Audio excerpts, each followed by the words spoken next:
मुझसे पंगा लेना महंगा पड़ेगा, मुझसे दुश्मनी महंगी पड़ेगी, ये थप्पड़ उसको महंगा पड़ेगा, मेरी चुप्पी उसको महंगी पड़ेगी। क्या इस तरह के सेंटेंसेस कभी आपने इंग्लिश में सुने या बोले हैं? अगर अभी तक आपने इस तरह के सेंटेंसेस को इंग्लिश में ट्रांसलेट नहीं किया है, अगर आप करते भी हैं और कंफ्यूज हो जाते हैं, तो आपकी कंफ्यूजन को आज हम हमेशा के लिए दूर कर देंगे। इस तरह के सेंटेंसेस को आप इंग्लिश में बोलना सीखेंगे। Hello everyone, welcome to our YouTube channel and you are watching English classes by Preeti ma'am. Hope you all are fine and doing well. In today's class we will learn sentences related to महंगा पढ़ना। हर sentence में आपको क्या दिखाई दे रहा है, क्या common दिखाई दे रहा है? महंगा पढ़ना। ठीक है, महंगा पढ़ने की इंग्लिश क्या होगी? महंगा पढ़ने की इंग्लिश आप बोलेंगे कोस्ट डियरली।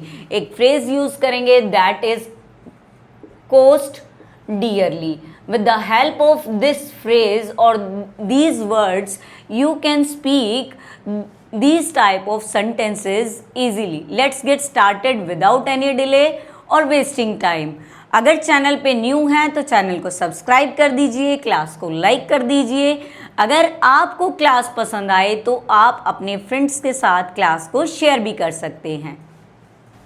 अब हम सेंटेंसेस की प्रैक्टिस करेंगे। मैंने आपको बता दिया महंगा पढ़ना हम यूज़ करेंगे उसके लिए कोस्ट डियरली।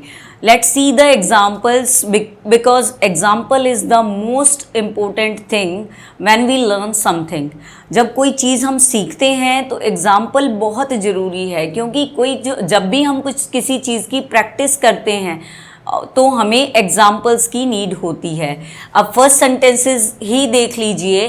मैंने आपको बताया सबसे पहले कोस्ट, महंगा पढ़ना, इसके लिए हम कोस्ट डियरली यूज़ करेंगे, लेकिन हम सेंटेंस भी देखेंगे सेंटेंस कौन से टेंस में है, उसके अकॉर्डिंग ही हम वर्ब लगाएंगे। वैसे तो कोस्ट की तीनों फॉर्म ही सेम रहती है, फर्स्ट फॉर्म भी कोस्ट होती है, सेकेंड भी और थर्ड भी कोस्ट होती है, लेकिन हम टेंस को देखेंगे उसके अकॉर्डिंग ही वर्ब फॉर्म का यूज़ करेंगे। Let's see the first sentence. मुझसे पंगा लेना महंगा पड़ेगा। पंगा पंगा लेना होता है मैस, ठीक है ना, पंगा मैस होता है। And the English of this sentence is messing with me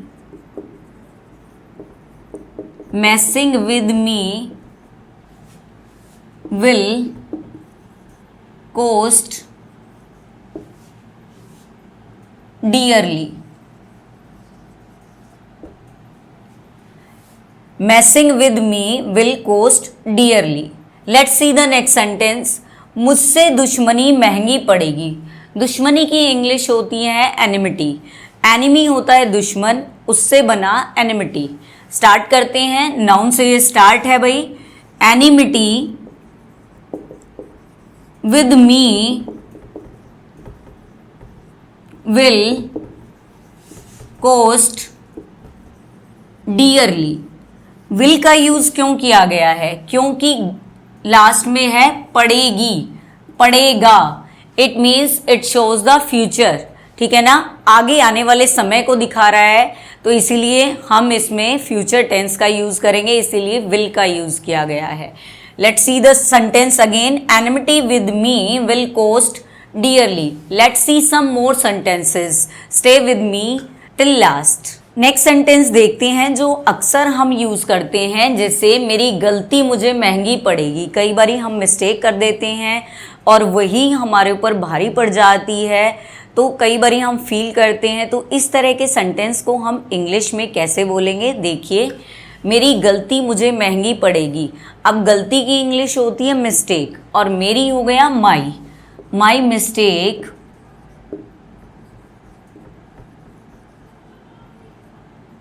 will cost me dearly.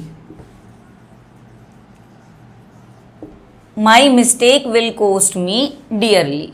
Let's see the next sentence. उसकी लापरवाही उसे महंगी पड़ेगी। सारे पड़ेगी ऐसे ही है, इसीलिए हम will का यूज़ कर रहे हैं, फ्यूचर का यूज़ कर रहे हैं। देखेंगे उसकी लापरवाही उसे महंगी पड़ेगी। लापरवाही केयरलेसनेस, लापरवाही की इंग्लिश होगी केयरलेसनेस। हिज, उसकी means his carelessness will cost, अब हम हिम लगाएंगे, उसकी लापरवाही उसे महंगी पड़ेगी। His carelessness will cost him dearly. Let's see some more sentences, ताकि आपको ऐसी प्रैक्टिस हो जाए इस तरह के सेंटेंसेस की कि अपने आप ही मुंह से निकले इस तरह के sentences. When you will try, जब आप ट्राई करोगे तो अपने आप ही ऑटोमेटिकली आपके मुंह से ये सेंटेंसेस निकलेंगे। नेक्स्ट सेंटेंस इज, यह फैसला उसे महंगा पड़ेगा। फैसले की इंग्लिश होती है डिसीजन। आप भी मेरे साथ जल्दी जल्दी कमेंट सेक्शन में जो भी सेंटेंसेस हम कर रहे हैं उसको इंग्लिश में ट्रांसलेट करने की कोशिश कीजिए। This decision will cost him dearly.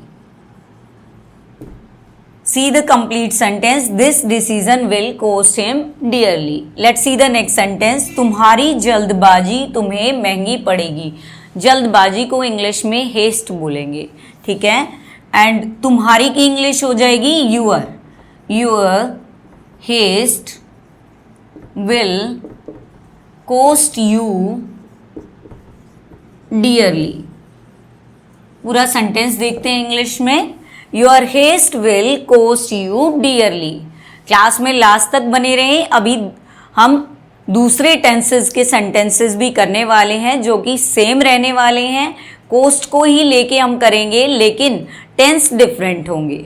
Next sentence is, तुमसे दोस्ती महंगी पड़ गई यहाँ पे शो करता है this sentence is in past tense, past indefinite. और पास्ट इंडेफिनिट में हमेशा second form of the verb का यूज किया जाता है।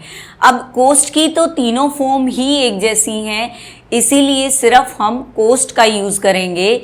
इससे पहले जितने सेंटेंसेस किए हमने फ्यूचर के किए जिसमें हमने विल कोस्ट का यूज किया था। लेकिन अगर सेंटेंस पास्ट टेंस में है तो हम only second form of the verb we will use in our sentences. Let's see the English of this sentence. तुमसे दोस्ती महंगी पड़ गई। अब friendship with you, friendship with you, दोस्ती की इंग्लिश होती है friendship. Friendship with you cost dearly. Let's see the next sentence. ये थप्पड़ उसको महंगा पड़ेगा। अगेन पड़ेगा से क्या शो होता है कि this word shows future tense. Future में हम विल का यूज करते हैं। थप्पड़ की इंग्लिश स्लैप होती है, ये थप्पड़ उसको महंगा पड़ेगा। हम बहुत बारी ये यूज करते हैं, ठीक है ना। तो अब देखते हैं, this slap will cost dearly to him. या फिर हम बोल सकते हैं this slap will cost him dearly, या फिर बोल सकते हैं this slap will cost dearly to him. That's all for today. लेकिन अभी क्लास खत्म नहीं हुई है, आपके लिए जो होमवर्क है वो बचा है, इसीलिए क्लास में लास्ट तक बने रहिए, अपना होमवर्क लीजिए। जो भी सेंटेंसेस मैं आपको आज देने वाली हूँ उनको जल्दी से ट्रांसलेट कीजिए इंग्लिश में और मेरे पास जल्दी से भेज दीजिए अपने नाम के साथ। ये सेंटेंसेस आपके लिए हैं। उसकी एक गलती पूरी टीम को महंगी पड़ेगी। आपको इसको इंग्लिश में ट्रांसलेट करना है और मेरे पास कमेंट करना है मेरे YouTube चैनल पे। नेक्स्ट सेंटेंस इज, मेरी चुप्पी उसको महंगी पड़ेगी। इसको भी आपको ट्रांसलेट करना है और मेरे पास भेजना है। That's all for today. I hope you enjoy this video.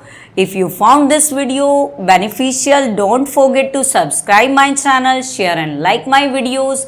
See you soon in the next class. Till then, goodbye, take care.